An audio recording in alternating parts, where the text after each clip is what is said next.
Hello and welcome back, and that is right, today we want to talk about the UDM Beast, the Unified Dream Machine Beast. Insert meme here. 49A, 49, 1500, 1501. We've known about the Beast for a number of weeks. We've seen it at the Unified World Conference, we've seen it at different trade shows, and today I want to talk about this device. I'm going to give you 4 reasons why you might want to consider this as your next big keyword, big network upgrade. I'm also going to give you 4 reasons why you might want to sit on the fence a bit longer. This is not the Beast. I'm going to be reviewing it, hopefully, but this is my existing Pro Max Dream Machine. This has been up and running non-stop for the better part of 2 years. So much like yourselves, I am thinking about whether this needs to be souped up a little bit. So let's crack on with the first reason you should consider the Beast.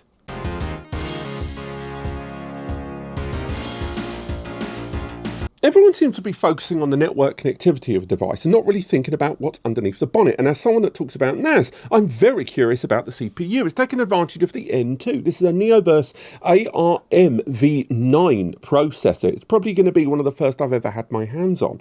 Now, this processor here, it's an 8-core, 2.1 gigahertz CPU, is a scale-up of the previous CPU that was featured in the other Dream Machine devices. They were running on an ARM v8 processor, and it was a quad-core running at 2.0 gigahertz.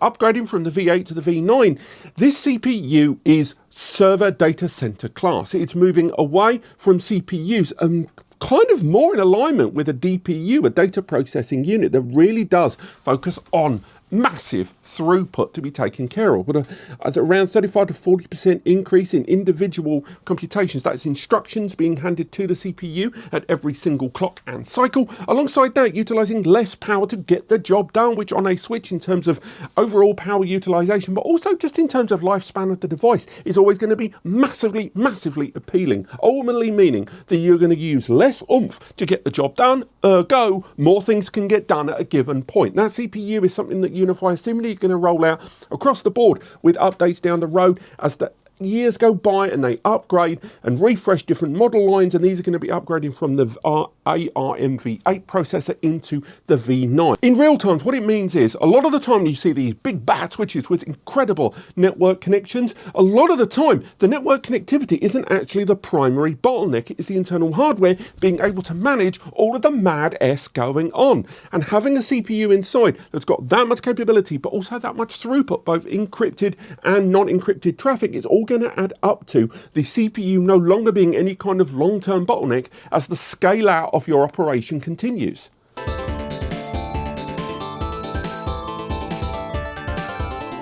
Come on, I was always going to talk about it. The network connectivity on the Beast is night and day better. When we look at something like the Pro Max that I've got here, this has got 8 1 gig ports, a 2.5 gig WAN, and a couple of SFP 10 gigs for WAN and LAN utilization, depending on your operation. Now, in terms of the Beast, the default, the low level, the 8 are all 10 gig copper, which already is bang, get out the gate. It's also got a couple of 1 gig ports there, which I know aren't going to be for everyone, but those are predominantly going to be utilized for things like high availability and shadow mode. But then there is the integration of 25 gig networking there, which means as you're funneling the rest of your multi-site ops into this, not only have you got that CPU inside that can juggle the data lovely and well and fast, but then you've also got tremendous output input for the 25 gig on the Beast. This is something that needs to be focused on. And the rear of the device has even got a 1 gig console.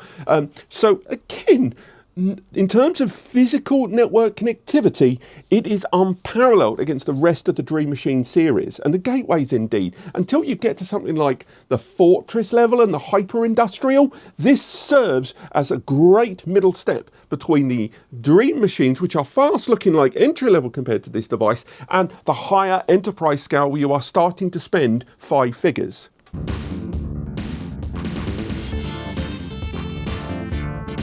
Alongside that CPU, we can't also bury the lead that the new Beast device arrives with 16 gig of RAM rather than 8 gig that was in the Pro Max, or even less in some of the other more desktop-based Dream Machine and Gateway devices. Why is that important? Well, alongside the CPU no longer being any kind of bottleneck and the network connectivity being no kind of bottleneck, 16 gig of memory, and by the way, RAM has extraordinarily increased in price recently, it all adds up to a system that's going to be able to manage so much more throughput, whether it is you're using encrypted transmissions or you're you're enabling intrusion and prevention, you're running any kind of deep packet analysis and everything running through your network there, RAM is crucial because that is the sandbox where the data is being managed. It's the cache area. Another thing that CPU, by the way, brings in improved cache.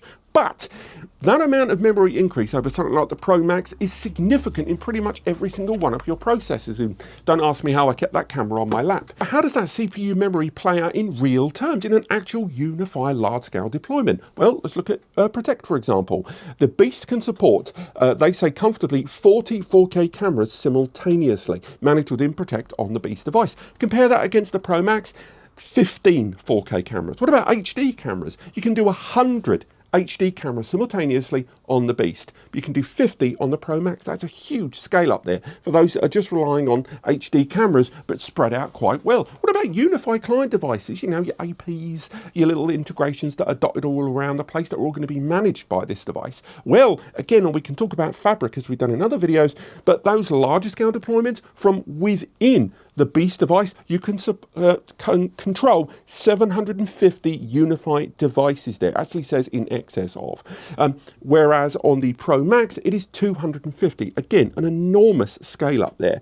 Compare that on just client devices, all the devices that are dotting around your different sites, managed by this dream machine here in the middle. The Beast can cover 7,500 or more client devices passing through. And again, once you factor in intrusion protection, deep packet analysis, it all adds up. And again, that's why that CPU memory is so important. And you compare that against 2,000 devices on the Pro Max, it just scales things up significantly.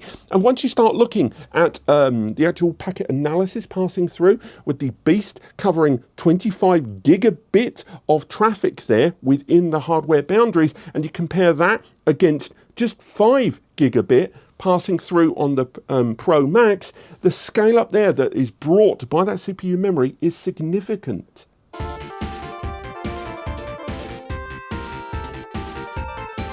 And finally, something that gets talked about with the Dream Machine a lot, but I do think is still relevant here when we're talking about the Beast, is to do with the storage. For those that aren't aware, the Dream Machine series currently is available, until the Beast came along at least, in 3 other configurations. There was the Dream Machine, there was the Dream Machine SE, and there was the Dream Machine Pro Max. And the Pro Max had 2 bays, with the other one's only 1 storage bay. This is a SATA storage bay. The device doesn't arrive with hard drive, although it does arrive with 128 gig SSD inside to keep things moving on the OS level. This isn't the only gateway device from UniFi that has storage. The majority of them either utilize M.2, which is tremendously expensive, like the gateway fiber, or you can look at some of the smaller router devices like the UDR7, which has got an SD card slot. Hard drives still, bang for buck, even in 2026 with AI sucking air out of the room, is still the best price you can get these days in terms of price per gigabyte, price per terabyte and more. And the fact that you've got 2 drives inside there, and the potential, never say never, the UniFi one day might deign to add some of the UniFi drive system and services into deployment within typical UniFi devices. Might happen, probably won't, but it might. It's just another reason why the Beast is just a multi-purpose tool you're going to love. But let's be honest, it ain't all good news. Nothing ever is. So alongside those 4 reasons why you might want to consider the Beast as your network upgrade of choice, let's go through 4 reasons to remain on the fence a wee bit longer.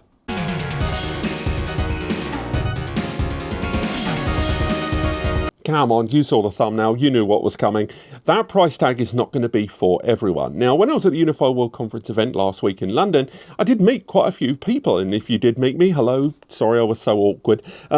And a few different people were like, what do I think the price for this is going to be? And I said, I think it's going to be $14.99. I had no insider knowledge, nothing at all. I was just weighing up the hardware that was there. So when I found out this is going to be $14.99, wasn't surprised at all. But let's be realistic, $14.99 in this economy is going to put some users off. To put that into perspective, I already mentioned there's 3 other Dream Machine systems right now. The entry-level Dream Machine is $379. Now, yes, it scales down all of that hardware, but still, that's $379. The next tier up, the SE, is $499, and the Pro Max, the one I've got here on the table, is $599.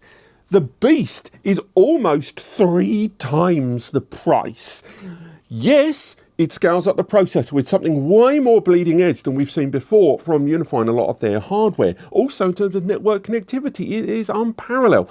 But realistically, we have to acknowledge that price tag is kind of crazy when you're comparing it against the rest of the Dream Machine. And the fact that this isn't the Dream Machine XG Pro Max Ultra Zord mode, and they went for the word beast, I think is going to be slightly problematic for some users looking at the profiling and the naming of this, and then inevitably making and drawing conclusions when a lot of users that I spoke to thought this was going to rock out at $1,000.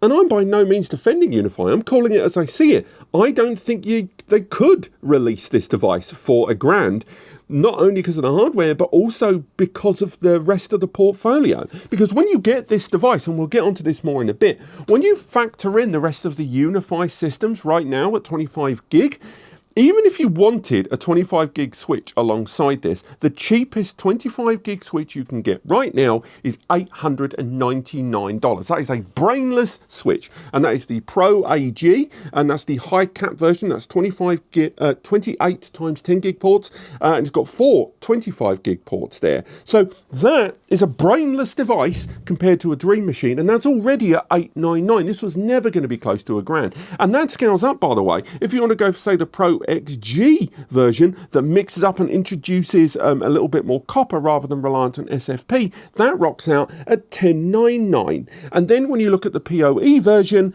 that rocks out at $1799 there. So this was always going to be expensive, but I do think there are going to be users that $1499 is a bit rich for their blood.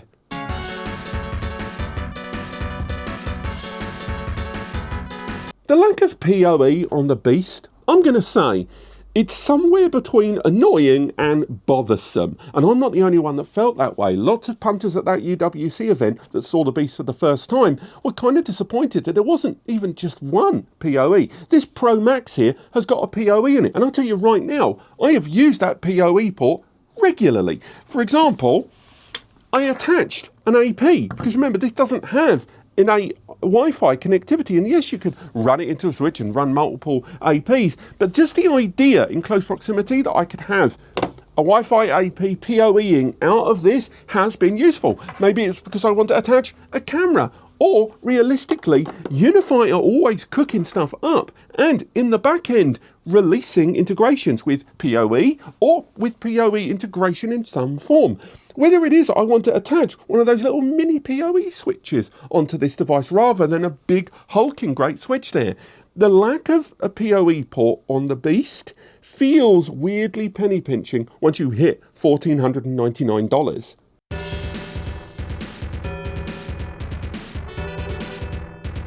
I know this next one doesn't irk everyone, but it irks me, and I know it irks some users.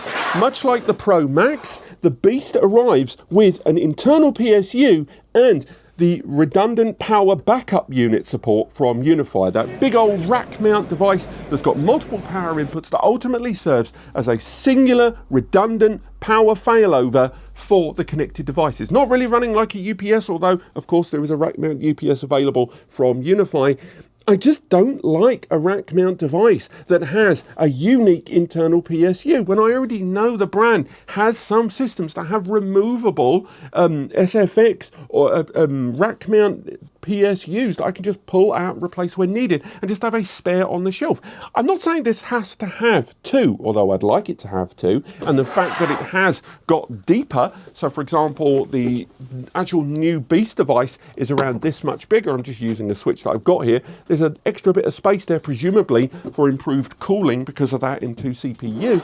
But the fact that the Beast still utilises that custom bare PSU inside rather than a slot removable is just annoying when it comes to maintenance and replacement. And the fact that it doesn't have a redundant PSU at 1500 I know is going to bug some people, but I'm actually prepared to let the brand off a little bit with the system not having a dual PSU architecture there. But for the love of God, please start integrating standard removable PSUs.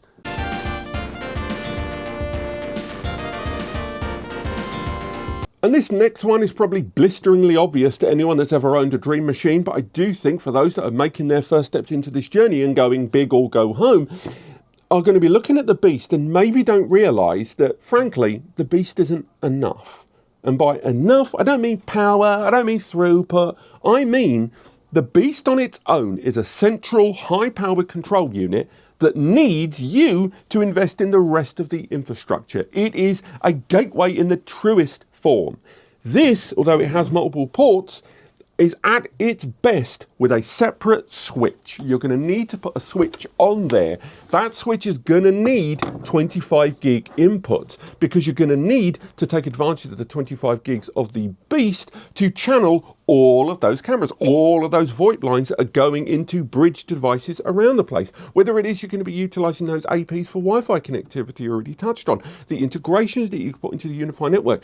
The beast is about managing at high performance, high volume, all of those devices. But the beast on its own is not all that. And therefore, if you're looking at the beast and looking at that price point of 1,500, bear in mind that your true larger budget is going to be much higher when you integrate everything else. So weigh that up in your spend, because saving $1,000 on the beast and going for, say, the Pro Max, for that $1,000 can go into other things, more APs, better switches, better integration for your clients. So keep that in mind. But there you go, that has been our should you buy before you buy for the UniFi Dream Machine Beast. Now, let me know what you guys think in the comments. Maybe there's a point I've missed that's relevant to your deployment. Personally, I kind of get it. I do. If you are going to scale up to 25 gig on these devices, you have to scale up the rest of the system to accommodate it, both in terms of throughput and management, temperatures, whether it is just simple packet analysis or that the device is going to be running at such high volume now that you're scaling up to 25 gig for future-proofing. I get the price increase. I really, really do. But what do you guys think? There's a link in the description to get hold of one of them for yourself. Again, if you use that link, it really helps us out here on the channel. This video, frankly, on Google Ads is not making anywhere near what it would take in terms of covering the costs to make videos like this. So utilizing that link in the description, we get a small commission by we, I mean me and Eddie here at NAS Compares. It is literally just us doing all of this, the website, the support, the forums, the videos. So it really helps us out. But don't click that link if you weren't going to get the device anyway. Don't click that link if you haven't found the video helpful. And don't click that link if you don't want to support us. Thank you so much for watching, and I'll see you next time.